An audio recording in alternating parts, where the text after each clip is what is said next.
He lived in this house his entire life and believed he knew everything about it until a routine renovation uncovered something that should never have existed. One wall, one strike, and the past begins to crack. This is a story about a secret hidden for years and a choice that changes everything.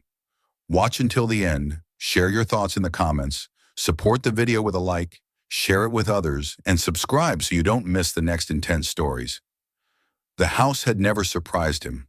That was the thought he carried with him every morning as he unlocked the front door, stepped inside, and inhaled the familiar scent of old wood, dust, and time. He had lived there his entire life, first as a child trailing behind his parents through narrow corridors, later as a teenager slamming doors in anger, and finally as an adult who returned not out of necessity, but because the house had become inseparable from who he was. Every creak of the floorboards was known to him, every draft in winter, every stubborn window that refused to close without pressure, every door that scraped the frame by a few millimeters. Nothing in the house was a mystery. It was imperfect, aging, sometimes frustrating, but deeply familiar, like an old scar that no longer hurt. The house had belonged to his parents long before it belonged to him.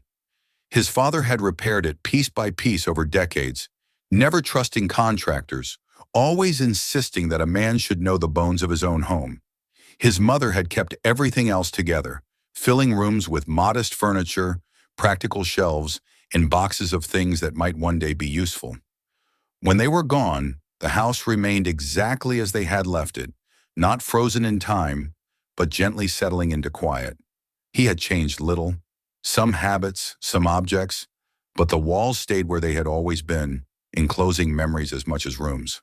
For years, he told himself that nothing significant could still be hidden there. He had crawled through the attic as a boy, scraped his knees in the basement, helped his father replace pipes, wires, and floorboards. If there had ever been anything unusual, surely he would have known. The house was old, yes, but honest in its age, or so he believed. The renovation began not out of desire, but necessity. A thin crack had appeared along one interior wall, running from the ceiling downward like a slow-growing vein. At first he ignored it, assuming it was just another sign of settling, but then pieces of plaster began to flake away. Dampness crept in during the colder months, and the smell of moisture lingered longer than it should have. One night the lights flickered twice in quick succession, and he realized that patchwork repairs were no longer enough. If he wanted to stay in the house, he would have to do it properly. The decision weighed on him more than he expected. Renovation meant destruction before renewal, tearing down parts of a space that had never changed. He spent days walking from room to room, imagining what could be improved without erasing the character of the place. Eventually, his attention settled on a narrow room that had always felt cramped, its proportions awkward.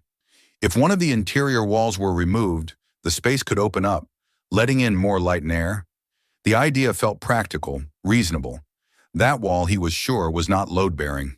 It separated living space from what had once been a small storage area, later reduced to little more than dead space. He remembered that wall clearly. As a child, there had been a tall cabinet pressed against it, heavy enough that no one ever thought to move it. When the cabinet was gone, shelves replaced it, then nothing at all. In his memory, there had never been a door there, never an opening, never a reason to believe the wall concealed anything unusual. Its thickness, now that he measured it with his eyes and hands, seemed slightly excessive. But old houses were full of odd decisions. Builders used what they had. Corners were cut. He dismissed the thought. Preparation took the better part of a day. He moved the furniture himself, sliding the worn sofa across the floor, lifting framed photographs off the wall, carefully setting them aside. Family portraits leaned against a chair, faces watching silently as he covered the floor with protective sheets. The room still looked lived in, not like a construction site, and that contrast unsettled him in a way he could not quite explain. A chair remained in the corner. A lamp stood unplugged near the window. On a small table, a mug from the morning sat untouched, its surface ringed with cold coffee. He laid out his tools methodically: hammer, heavier mallet, protective goggles, gloves, mask. He shut off the power to the room, double-checking the fuse box even though he knew the layout by heart. His father's old toolbox sat open nearby, metal scuffed and familiar. He paused for a moment, running his hand along its edge, before turning back to the wall. The first strikes were careful. Plaster gave way easily, crumbling into powder that settled on the floor. Underneath, brick emerged darker than he expected, uneven in places. He adjusted his stance and struck again. The sound was wrong. Instead of the solid resistance he expected, the impact produced a dull, hollow echo, as if the wall were answering him from a distance. He stopped listening and struck once more. The same sound returned, unmistakable now. Not the noise of a solid partition, but something closer to emptiness. He told himself it was nothing. Old houses had cavities, gaps left by careless construction or forgotten modifications. Still, he leaned closer, pressing his palm against the exposed brick. The surface was cool, too cool. He noticed then how the bricks were laid, not with the consistency of the rest of the house, but hurriedly, irregularly, as if the purpose had been to close something off rather than build something new. He hesitated longer this time before raising the mallet again.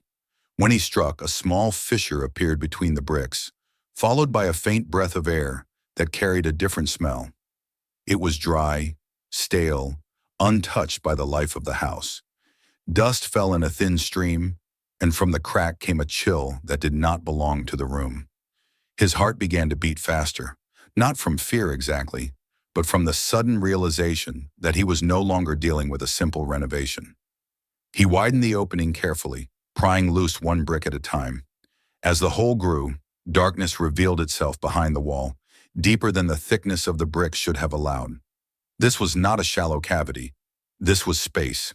He stepped back, staring at the opening, trying to reconcile it with everything he thought he knew about the house. The light from the room fell into the gap but did not reach the back. It swallowed illumination, absorbing it as if it had been waiting. When he leaned close, a faint current of air brushed his face, carrying that same stale scent. He stopped working then. Not because he was afraid something would emerge, but because he understood that whatever lay beyond that wall deserved caution. This was not an accident of construction. This was intentional. Someone had built this wall to hide what was behind it. As evening approached, he cleaned the debris enough to move safely, then covered the opening with thick plastic and secured it loosely with boards. The room looked wrong now, disturbed in a way that renovation alone could not explain. The house felt altered, as though a boundary had been crossed that could not be undone. That night, sleep came slowly. Every sound seemed sharper, every settling noise heavier with meaning. He lay awake, replaying memories, searching for signs he might have missed. The wall he had trusted without question now stood between him and something unknown. By morning, he knew he would not leave it unexplored. Whatever was hidden there had been part of the house for longer than he had lived, and perhaps part of his life as well, whether he had known it or not. Morning did not bring clarity, it brought resolve. He rose earlier than usual, the house still heavy with night air, every sound amplified by his own alertness. The plastic sheeting over the broken wall caught the first pale light from the window, its surface wrinkled and faintly dusted with plaster. For a moment he stood in the doorway, simply looking at it, as if hoping the opening would have sealed itself overnight, returning the house to the version he trusted. It had not. The wall remained wounded, and behind it waited something that no longer allowed denial. He moved through his routine deliberately, coffee untouched by the comfort it once provided. Work gloves pulled tight, a flashlight checked and rechecked, its beams steady and strong. He added a dust mask, not because the air seemed dangerous, but because he wanted one more layer between himself and what he was about to uncover. The carefulness was not fear-driven, it was instinctive, the same instinct his father had taught him when approaching any unknown space. Slow first, controlled, nothing reckless. He removed the boards and plastic, setting them aside, and knelt in front of the opening. Up close, the hole appeared more deliberate than it had the night before. The edges of the brickwork showed signs of older mortar beneath the newer layer, as though this wall had once been thinner or open entirely before being sealed. He widened the opening further, brick by brick, resisting the urge to rush. Dust fell steadily, coating his hands and forearms, leaving pale streaks against his skin. When the opening was wide enough, he angled the flashlight inside. The beam revealed a narrow space extending several meters back, far deeper than the wall itself should have allowed. The ceiling was low, the walls close enough that the light caught both sides at once. The air inside was motionless, but not stagnant in the way of forgotten crawl spaces. It felt contained, preserved. When he leaned closer, the scent grew stronger, dry and old, tinged faintly with fabric and something organic, long settled. He slipped his head and shoulders through first, careful not to scrape against the brick. His boots followed, landing softly on a floor that was solid beneath the dust. He stood upright only partially, shoulders brushing the walls, and swept the flashlight slowly across the space. It was a room, not a void, not a cavity, not a builder's oversight. A room unmistakably shaped for occupation. Narrow, yes, but intentional. The walls were brick beneath a thin layer of aged plaster, cracked in places but intact. The ceiling showed signs of reinforcement, beams set with more care than expected for a hidden space. There were no windows, no doors beyond the opening he had made. Only a single enclosed chamber, sealed off from the rest of the house. The silence inside it was profound. The sounds of the house beyond the wall were muted, reduced to distant vibrations. He became acutely aware of his own breathing, the scrape of his boots, the soft hum of the flashlight. He stood still for a long moment, letting his eyes adjust, absorbing the shape and limits of the room. Then the beam caught the edge of a bed. It was narrow, almost cot-like, pushed against the far wall. The mattress had collapsed inward with age, its fabric darkened and brittle. A thin blanket lay folded at the foot, carefully placed rather than discarded. Beside it stood a small wooden table, its surface worn smooth by use. A chair with a broken backrest leaned against the wall, positioned as if it had once been pulled close, then abandoned. He stepped further inside, his movements cautious but no longer hesitant. This was not a place built to hide objects. It was built to contain a life. On the table sat a cup, ceramic, chipped along the rim. Dust coated it evenly, undisturbed for years, yet its position suggested routine. A spoon rested inside, handle angled toward where a person would have sat. Nearby lay a stack of books, spines cracked, pages yellowed. He recognized none of the titles at first glance, but their arrangement told him they had been read and reread, not stored. Against the opposite wall, a makeshift shelf held folded clothing, shirts of different thicknesses, a heavier jacket beneath lighter layers, all arranged by season rather than chance. A pair of shoes sat neatly below, soles worn thin. This was not someone passing through. This was someone staying. The realization settled heavily in his chest. He moved slowly, documenting mentally before touching anything. In one corner stood a small metal container filled with empty jars and cans, labels faded but legible enough to show variety. Food had been consumed here regularly, not smuggled in once and forgotten. Nearby, a bar of soap, brittle and cracked, lay in a shallow dish. There was evidence of water use as well, a bucket tucked behind the bed, its rim stained from repeated filling and emptying. He turned the flashlight upward and finally noticed the ventilation, a narrow opening near the ceiling, carefully cut and concealed behind a grate that blended into the wall. Air could pass through it, just enough to sustain someone without drawing attention. The thought chilled him more than the darkness ever could. Someone had planned this. Someone had ensured the room could support life without revealing itself. His attention shifted when the beam landed on a small box on the table. He opened it carefully. Inside lay photographs. They were not scattered, not shoved into the box haphazardly. They were stacked in order, edges aligned, corners worn from handling. He lifted the top one and felt a tightening in his throat. It showed the house from the outside, taken from an angle only accessible within the property line. The next showed the backyard, then the side path, then the kitchen window. Each photograph was dated on the back in careful handwriting. As he flipped through them, his sense of distance collapsed. The images progressed inward, capturing fragments of rooms he knew intimately, a chair by the window, a lamp on a side table, a doorway leading into the hall. These were not stolen photographs taken from afar. These were taken by someone who lived close enough to wait, to observe, to choose the moment. His hands trembled slightly when he reached photographs that included people. There he was, younger, standing in the yard with his father, the date matching a summer he remembered clearly. Another image showed his mother at the kitchen table, head bent over paperwork, unaware. The angles were discreet but unmistakable. The photographer had been watching from within the house, or from places no outsider could have accessed unnoticed. He returned the photographs to the box and exhaled slowly, forcing himself to remain calm. Panic would solve nothing. Understanding might. On the lower shelf beneath the table, he noticed notebooks, several of them stacked carefully, their covers worn soft. He picked up the first and opened it. The handwriting was neat, consistent, deliberate. Dates lined the margins, spanning years. The entries were not poetic, not emotional in the way diaries often were. They were factual, observational. Notes about weather, notes about repairs made in the house, notes about people coming and going. As he turned the pages, he felt a growing weight press against his ribs. These were records. The writer described events he recognized.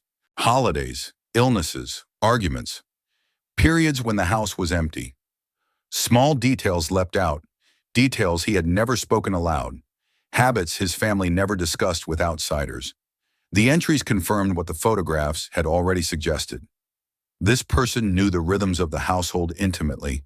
He flipped through faster now, searching for the end, for a clue to when it stopped. The dates continued, steadily, across decades. Some years were sparse, others dense with observation. There were gaps, but no clear conclusion. The last entry ended abruptly, mid-sentence, as if the writer had been interrupted or had simply run out of space. He set the notebook down and closed his eyes briefly. This was not a hiding place. It was a parallel existence. He gathered himself and began to move items carefully toward the opening, choosing only what was necessary. The box of photographs, 2 of the notebooks, a few loose papers tucked between pages. He resisted the urge to take everything. This space deserved to remain intact until he understood it better. Back in the main room, the contrast was jarring. Light flooded in through the window, illuminating furniture that had felt ordinary mere days ago. He laid the items out on the table, arranging them as if preparing evidence. The photographs in one stack, the notebooks in another. He studied them again under proper light, the familiarity of the surroundings clashing violently with what they revealed. Then he noticed a single sheet of paper that had fallen loose from one of the notebooks. It was smaller than the others, folded carefully. When he opened it, his breath caught. Written at the top, in the same careful hand, was his name. Not a nickname, not a reference. His full name, spelled correctly. Beneath it was a date from his childhood, one he remembered vividly for reasons he had never shared. The description that followed was precise, intimate, and impossible for a stranger to know. The room seemed to tilt around him. There was no longer any question of coincidence, misunderstanding, or distant history. Whoever had lived behind that wall had not merely known of him, they had known him. He sat down heavily in the nearest chair, the paper still clenched in his hand, and stared at the wall he had opened. The hidden room lay silent behind it, unchanged, patient. For the first time since beginning the renovation, he understood that the house had never been as empty as it appeared, and whatever truth waited within that sealed space would not allow itself to be uncovered slowly. It had already reached out and taken hold of him, demanding answers he could no longer delay seeking. He did not sleep that night, not in any real sense. He lay on the bed fully clothed, the folded sheet with his name resting on the nightstand like a physical weight. Every familiar sound of the house seemed altered now, stripped of its harmless explanations. Pipes expanding with temperature, changes no longer sounded like plumbing. They sounded deliberate. The faint creak of wood under pressure felt less like age and more like movement. Each noise reminded him that the walls around him were no longer neutral boundaries. They were surfaces that could conceal, observe, and endure in silence. When morning finally arrived, it brought no relief, only a thin layer of routine that barely covered the anxiety underneath. He moved through the house slowly, as if learning its shape again. He noticed how the light fell across the floors, how shadows gathered in corners he had never paid attention to before. The wall he had opened was visible from several angles now, a dark interruption in a space that had once felt stable. He avoided looking directly at it at first, not out of fear, but because he understood that the room behind it had already begun to change the way he perceived everything else. He decided that if the house had become a place of evidence, then he would treat it as such. He cleared the dining table completely, removing placemats, old mail, and the small decorative items that had accumulated over the years. He wiped the surface clean and brought over a desk lamp, positioning it so that it cast a steady neutral light. From a drawer, he took out a notebook of his own, unused until now, and a pen. The act of preparation grounded him. Order, he told himself, was the only way forward. He began by laying out the notebooks from the hidden room. He arranged them chronologically, checking dates, aligning their spines carefully. Next came the photographs, stacked in the order he believed they had been taken. Finally, he placed the loose sheet with his name slightly apart from the others, as if it demanded its own space. The table now resembled an improvised archive, a fragile attempt to impose logic on something that felt deeply personal and profoundly unsettling. He worked methodically, hour by hour, reading through the notebooks again, this time with a clearer head. Patterns emerged. The writer was consistent, disciplined. Entries followed a rhythm that mirrored the household's routines. Mornings were noted briefly, afternoons more sparsely. Evenings were detailed as if that was when observation mattered most. The tone remained factual throughout, but occasionally a sentence lingered longer than necessary, dwelling on a moment with quiet intensity. As he cross-referenced the dates with his own memories, the unease deepened. The notebooks described events he had never spoken of outside the family: a childhood illness, noted with clinical precision, an argument between his parents, summarized without judgment but with unsettling accuracy. A day when he came home late, upset and silent, the writer remarking only that he did not eat dinner. These were not coincidences. They were confirmations. He began to remember things he had long dismissed. As a child, he had often felt that certain areas of the house were off-limits, though no explicit rules had been given. His parents would redirect him gently but firmly, suggesting he play elsewhere, distracting him with tasks or stories. He remembered once trying to move a piece of furniture that had been pressed against the wall for years, only for his father to stop him abruptly, offering no explanation beyond a vague comment about stability. At the time, it had seemed reasonable. Now it felt calculated. Small disappearances returned to him as well. Objects that had gone missing only to reappear later in unexpected places. Tools shifted slightly from where he left them. Food consumed faster than anticipated. Each incident had been shrugged off, attributed to forgetfulness or error. Together, they formed a pattern he could no longer ignore. He rose from the table and returned to the hidden room, this time with a measuring tape and a sharper sense of purpose. He examined the walls closely, tracing the faint outlines of repairs, patched areas where plaster differed subtly in texture. He found additional vents concealed behind paint and grime, their placement clever enough to avoid detection during casual inspection. Near the floor, behind what looked like an old support beam, he noticed a narrow gap where air could pass freely, enough to carry sound. The realization was slow and devastating. Sound traveled easily between rooms. Conversations, footsteps, arguments, laughter. The person who lived here would have heard it all. He imagined the routine that must have developed over time, waiting for the house to empty, moving carefully during known absences, listening for cues, existing in constant awareness of the family's presence while remaining unseen. The discipline required for such a life was immense. It was not the behavior of someone hiding temporarily. It was the adaptation of someone who had accepted invisibility as a permanent condition. Returning to the photographs, he examined them with new eyes. He noticed how the angles often favored lines of sight that would remain obscured from the family. Shots taken through partially open doors, reflections captured in glass. The photographer understood the house intimately, perhaps even better than those who lived openly within it. The house had been shared, but not equally. The emotional impact crept in quietly.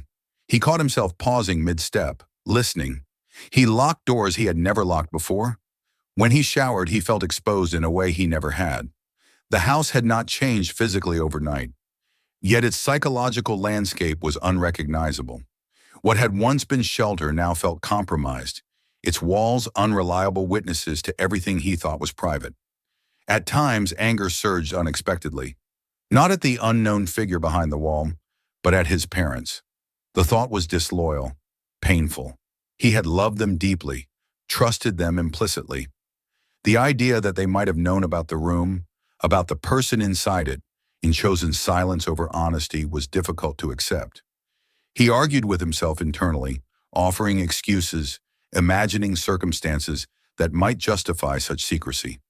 Fear, protection, necessity. Each explanation felt insufficient. He took breaks, stepping outside into the yard, grounding himself in physical reality. The sky was unchanged. The street looked as it always had.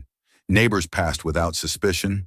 The normality of the world beyond the house felt almost cruel in its indifference.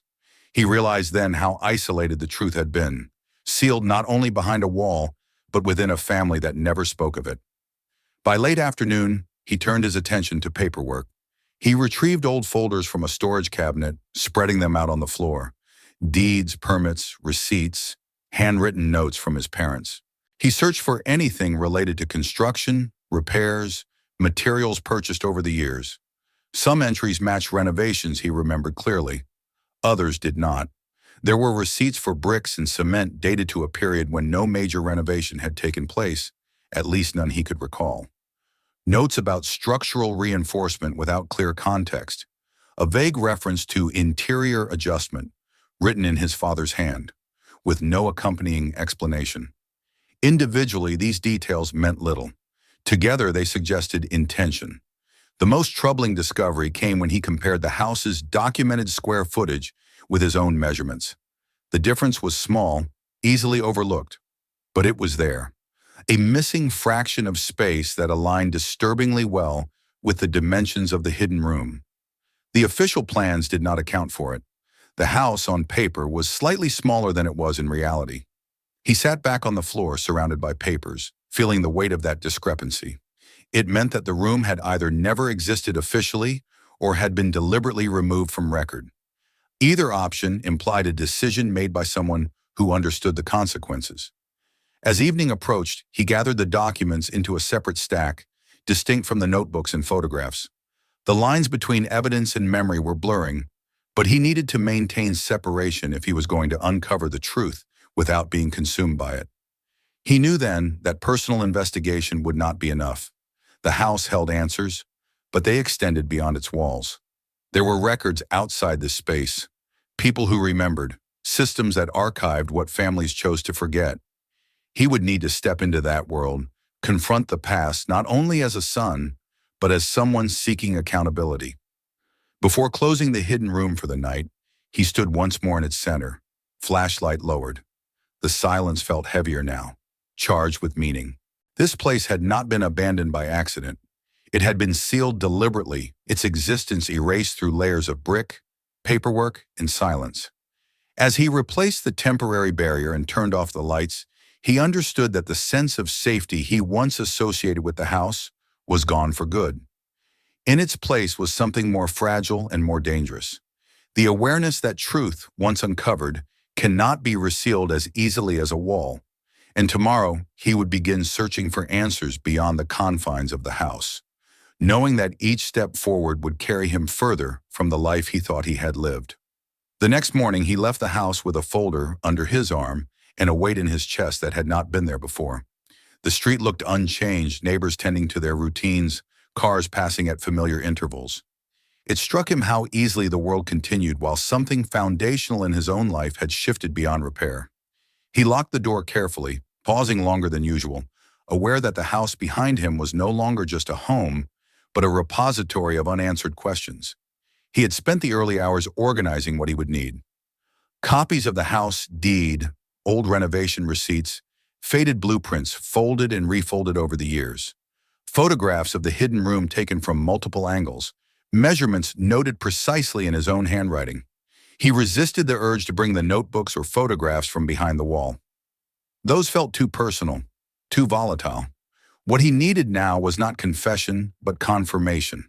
The municipal building was older than he expected, its corridors lined with worn tiles and bulletin boards layered with decades of notices. The smell of paper and dust was familiar, oddly comforting. This was a place where information went to sleep, not to disappear. He signed his name, stated his request plainly, and waited. While records were retrieved, he sat at a narrow table and reviewed the documents he had brought. The blueprints of the house, drawn decades earlier, showed a simple, compact layout. Rooms arranged logically, walls clearly defined. Yet even at a glance, he noticed something that had not stood out before. A line marking an interior partition appeared thicker than the others, then thinner again in a later revision. In the margin, a small handwritten note indicated a modification, dated roughly to the year he would have been 8 years old. The coincidence made his pulse quicken. When the archivist returned with a stack of folders, he thanked her absently and began to work through them with quiet intensity. Permits, inspection notes, amendments. The language was dry, technical, but between the lines he sensed hesitation, omissions. A renovation permit referenced interior reinforcement, but failed to specify the purpose. Another noted a change in internal configuration, later marked as resolved. The room behind the wall did not appear explicitly, but the absence itself was telling. Something had been altered and then erased. He requested older records, those predating his parents' ownership. These took longer to retrieve, buried deeper in the archive. As he waited, his mind wandered to the notebooks on his dining table. The careful handwriting, the patient observation. He wondered whether the person behind the wall had known these records existed, whether they had hoped someone might one day read them and understand. The older files revealed more.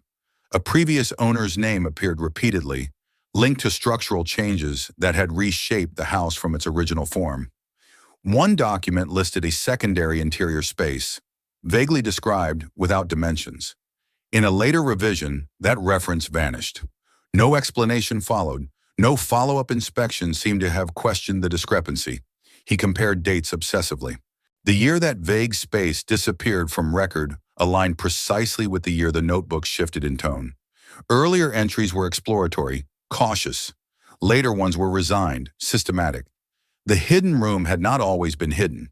At some point, it had been intentionally removed from the house's official existence. As he continued, a name surfaced again and again, attached to signatures and marginal notes. It was unfamiliar, yet something about it tugged at his memory. He searched his mind, scanning childhood conversations, family gatherings, half-remembered warnings. The name did not belong to a stranger. It belonged to someone deliberately unspoken. He copied it down carefully. Leaving the archive hours later, he felt both vindicated and hollow. The paper trail confirmed what the wall had already suggested. The room was not an accident.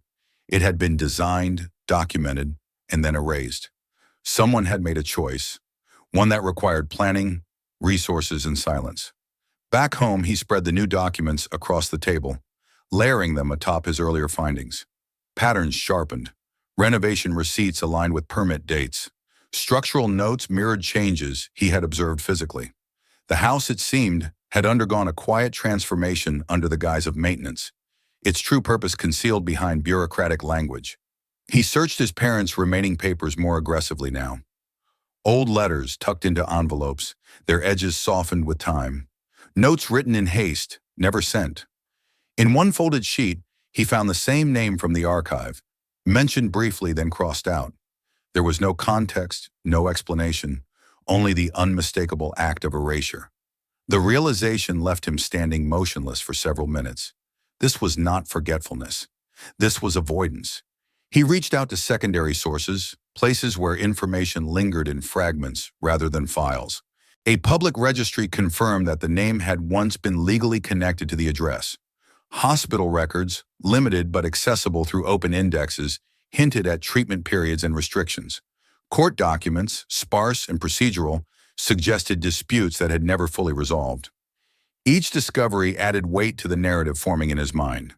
This person had not simply lived behind the wall. They had been bound to the house by law, blood, or obligation. Their disappearance from conversation was not the result of distance or death, but of deliberate exclusion. As dusk approached, he returned to the hidden room, documents in hand. Standing inside it now felt different. The space no longer seemed like an anomaly, but a consequence.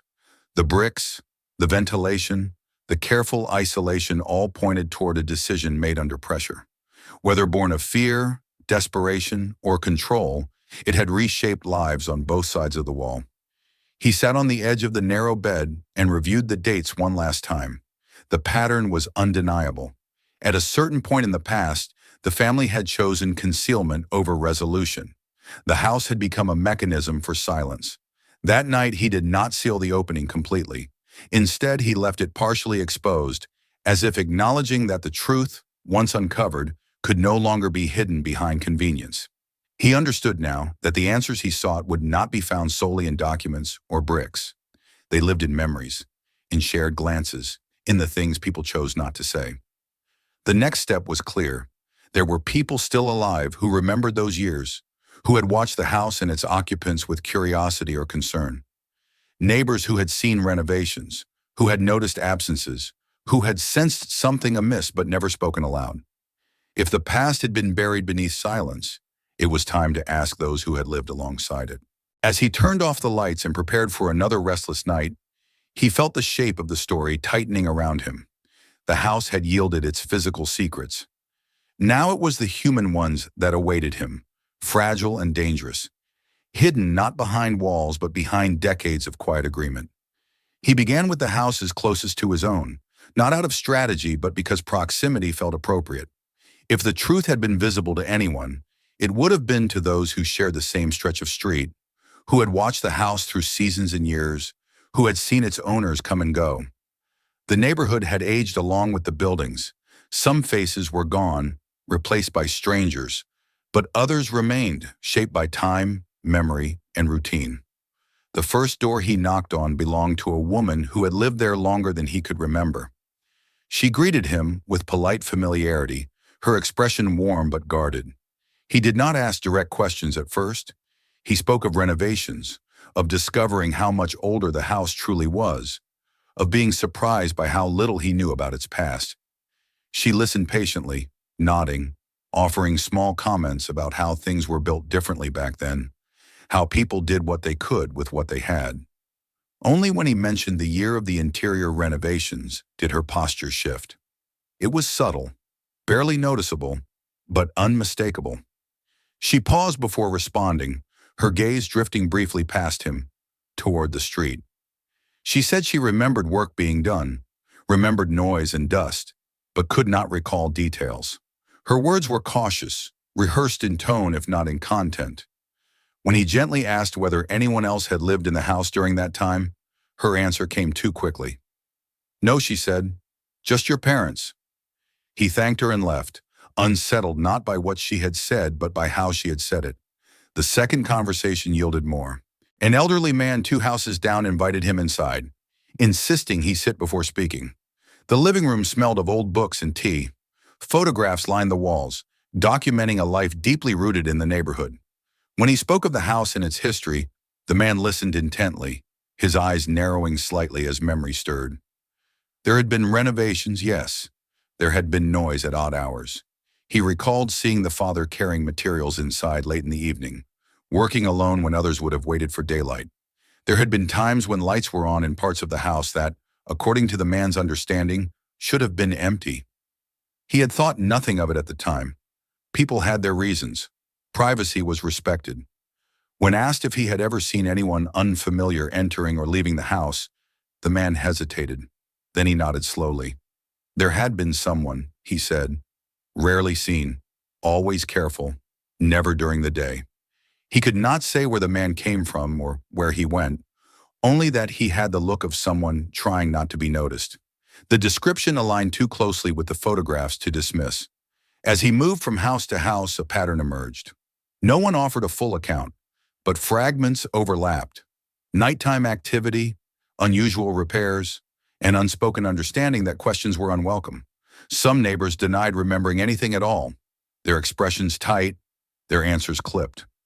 Others spoke in half sentences, as if testing how much they were allowed to say. It became clear that the neighborhood had known something was wrong, or at least unusual, but had collectively chosen distance over involvement. Silence had been easier than confrontation.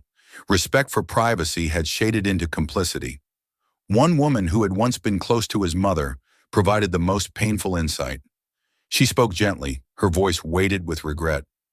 There had been a conflict, she said years ago, a family matter, something that caused tension, fear. She had sensed it, had wanted to help, but had been told firmly to stay out of it. After that, the subject never came up again.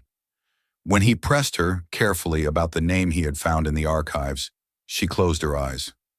Only for a moment, but it was enough. She did not confirm it outright, but she did not deny it either. That name, she said, was not to be spoken. It brought trouble. That was all she would say. He returned home with a growing sense of isolation. The answers he sought were scattered among people who remembered too much and too little at the same time. The truth had been diluted by time and softened by discomfort, but it had not vanished. It lingered in pauses, in glances, in what was left unsaid. That evening he went back into the hidden room with renewed determination. He examined every inch more thoroughly than before, no longer as a discoverer, but as an investigator. He searched beneath the mattress, behind loose bricks, inside containers he had previously overlooked. His hands moved with precision, his mind focused despite the emotional weight pressing down on him. Behind the table, wedged between the wall and a support beam, he found it, a bundle wrapped in cloth, protected from dust and moisture. The fabric fell apart at his touch, revealing a collection of documents tied together with twine.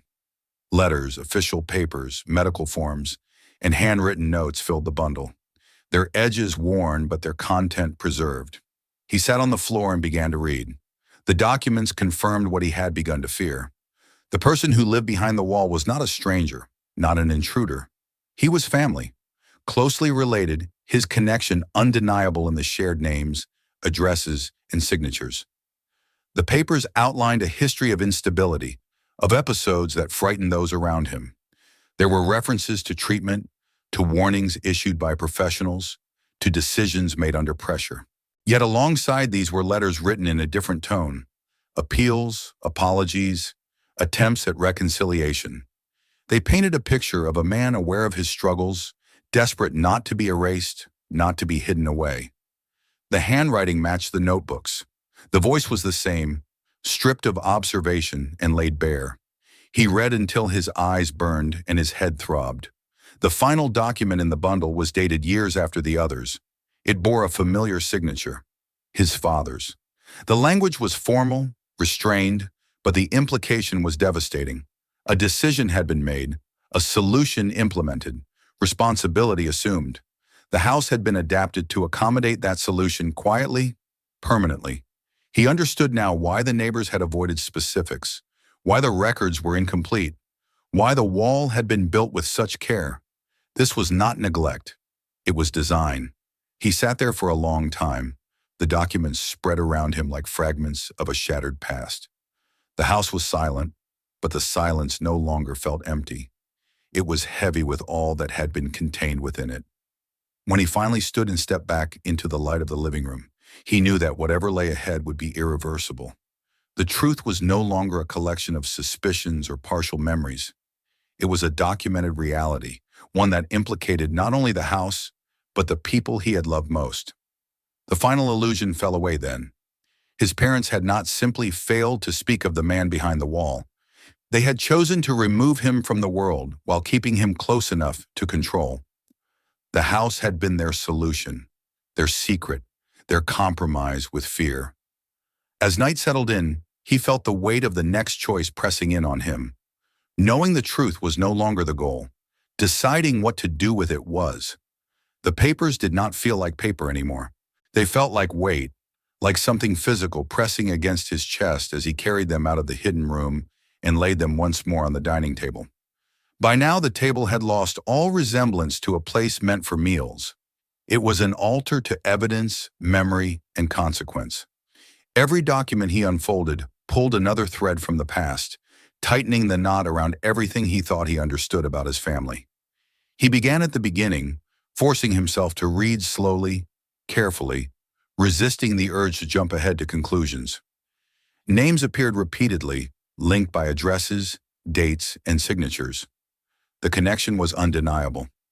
The man who had lived behind the wall was not a distant relative or a forgotten acquaintance.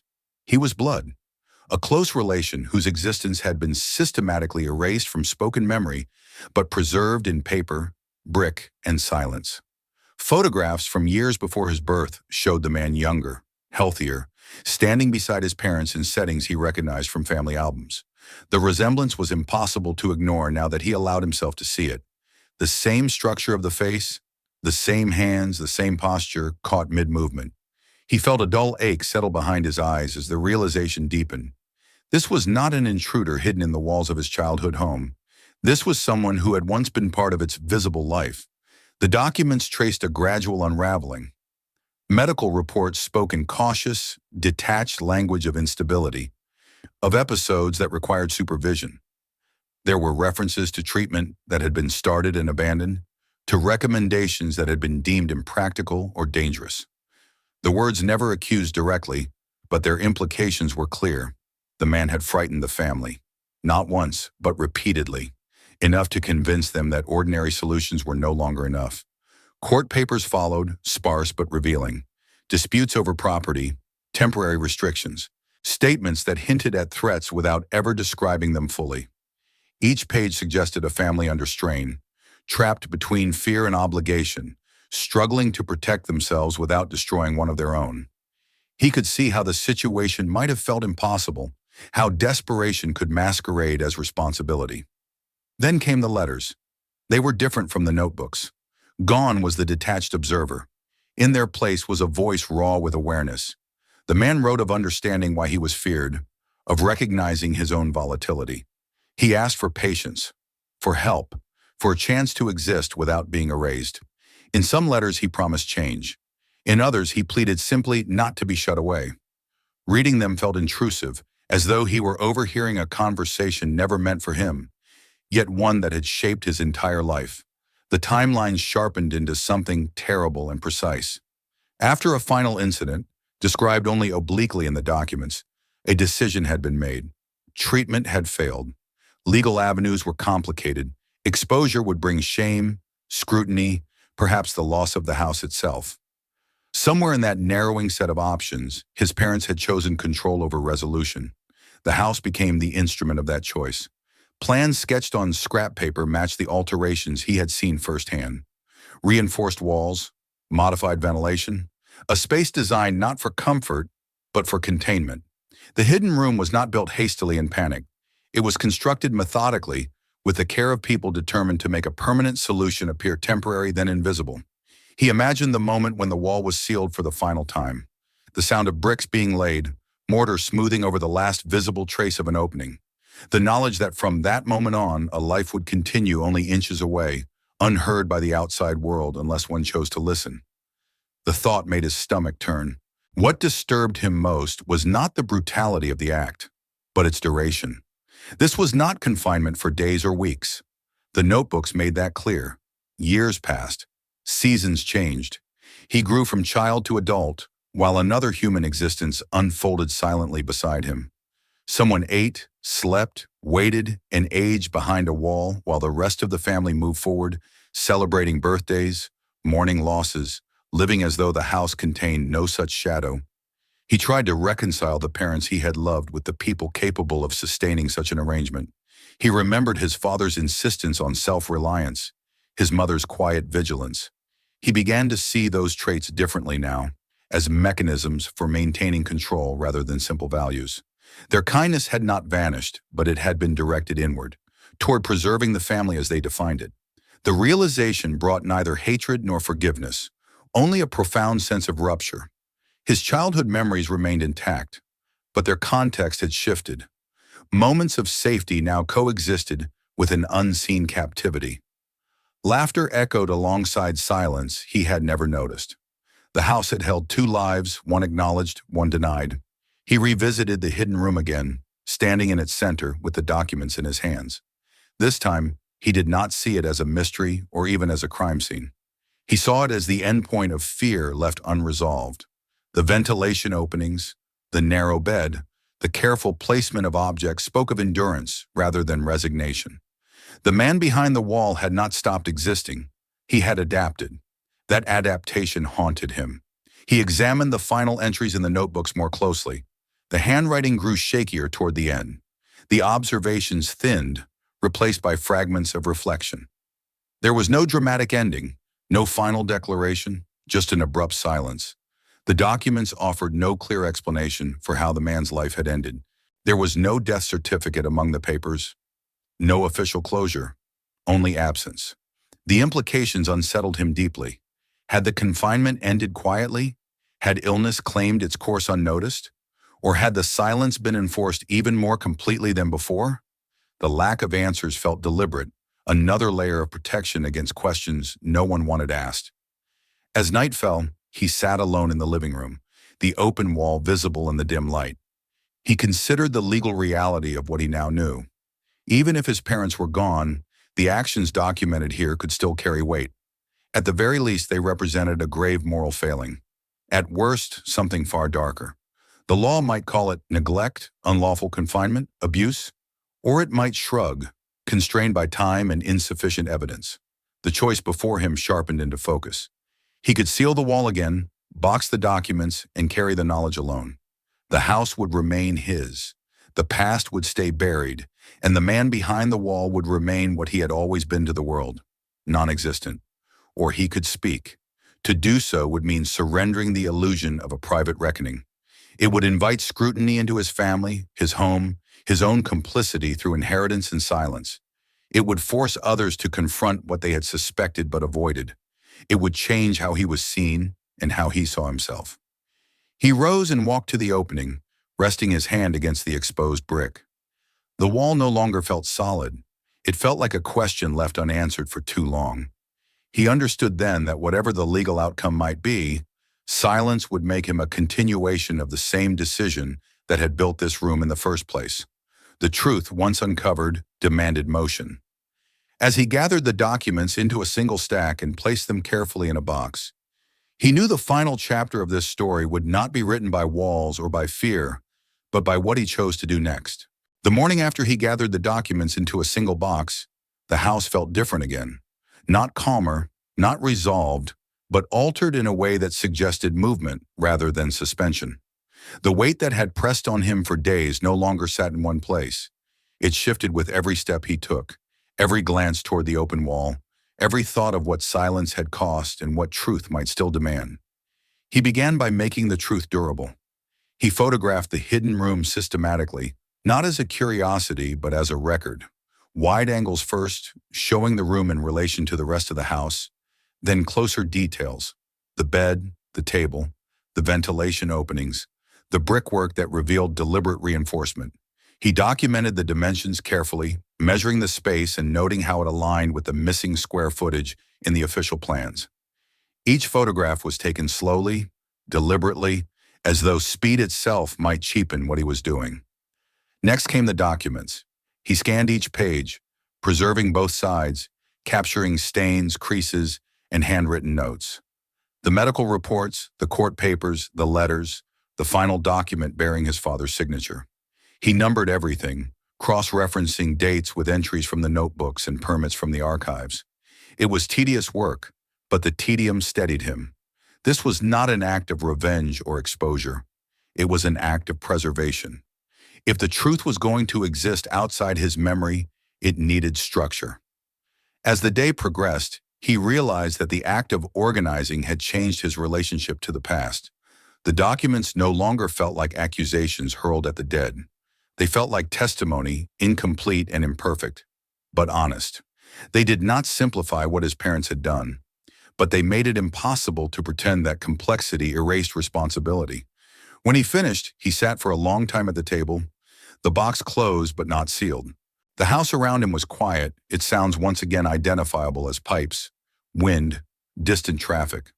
The fear that had sharpened his senses earlier in the week had dulled into something heavier and more deliberate. He was no longer reacting. He was deciding. He reached out first to someone outside the family. The consultation was brief but sobering. The legal questions were complicated by time, by the absence of living perpetrators, by gaps in documentation. There was no certainty of prosecution, no guarantee of public acknowledgement. What was certain was scrutiny. Once the truth left the house, it would not return quietly. There would be inspections, questions, opinions. His life would become, at least for a time, a subject for others.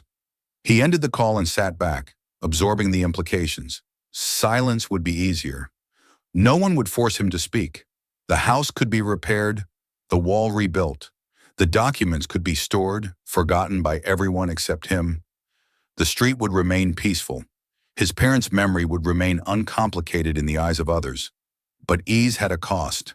He thought of the man behind the wall, of the careful handwriting, of the routines etched into notebooks that spanned decades.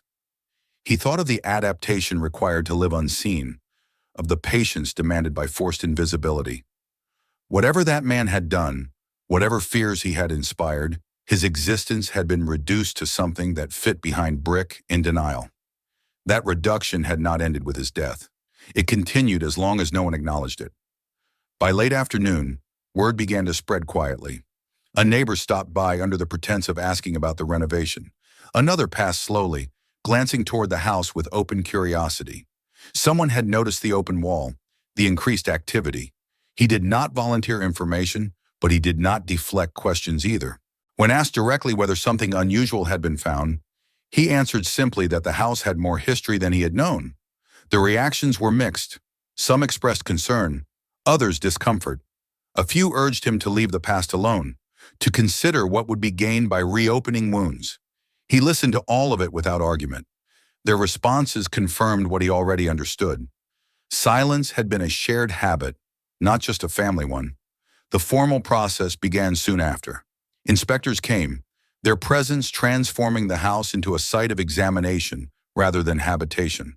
They moved through the rooms with professional detachment, measuring, photographing, noting. The hidden room, once invisible, became the center of attention. Its existence was acknowledged aloud, recorded in reports, entered into systems that did not allow for erasure through omission. Relatives reached out then, some with anger, others with panic. They spoke of loyalty, of memory, of respect for the dead. He listened, understanding the fear beneath their objections. The truth threatened the story they had inherited, the one that allowed them to believe their family history was ordinary, even admirable. To accept what he had uncovered would require them to accept that love and harm had coexisted in the same space. He did not argue. He explained what he had found and why he could not ignore it. For some, that explanation was enough to end the conversation. For others, it marked the beginning of a rift that would not easily close. He accepted that as part of the cost. The wider attention that followed was quieter than he had expected. There were no crowds, no spectacle. Instead, there were questions, careful and persistent. There were records updated, assessments made, conclusions drawn cautiously. Some facts could not be proven to the satisfaction of law. Others were acknowledged as failures of care rather than criminal acts. The outcome was incomplete, unsatisfying in the way truth often is when it arrives too late. Yet something shifted all the same. The existence of the hidden room was no longer a secret. The man behind the wall was no longer non-existent. His life, constrained and controlled though it had been, was recognized as having occurred. That recognition did not absolve anyone, nor did it condemn them neatly. It simply refused to allow erasure to stand unchallenged. When the inspections ended and the house returned to his sole presence, he faced the final decision. What to do with the wall? He considered rebuilding it exactly as it had been, restoring the illusion of continuity. The option was tempting in its simplicity. The house could return to its previous shape, and only documentation would testify to what had been uncovered. But he understood what that act would mean symbolically. It would replicate the gesture that had begun this entire chain of events. Instead, he chose a different form of closure. The opening was reinforced, but not hidden. The space was sealed in a way that preserved its outline, its existence marked rather than denied. The room was no longer accessible, but it was no longer erased. It remained part of the house's acknowledged structure, a boundary drawn with honesty rather than fear. As he finished the work, he felt no triumph, no relief. What he felt was clarity. The house would never again be the place he had known as a child. That loss was real and irreversible, but in its place stood something more fragile and more truthful. A home that carried its history openly, without pretending that walls alone could determine what was seen and what was not. On the final evening, he stood alone in the renovated space, the light falling evenly across old furniture and new surfaces alike. The house was quiet, but it was no longer silent in the way it had been before. Its silence now felt earned, no longer enforced. He understood then that justice did not always arrive as punishment or resolution. Sometimes it arrived as acknowledgement, as a refusal to continue a lie simply because it was easier to live with. The man behind the wall could not be given back his life, but he could be given recognition, and with it, an end to the invisibility that had defined his existence. As he turned off the lights and prepared to sleep for the first time in days without dread, he knew that the choice he had made would follow him for the rest of his life. Not as a burden, but as a responsibility he had finally accepted.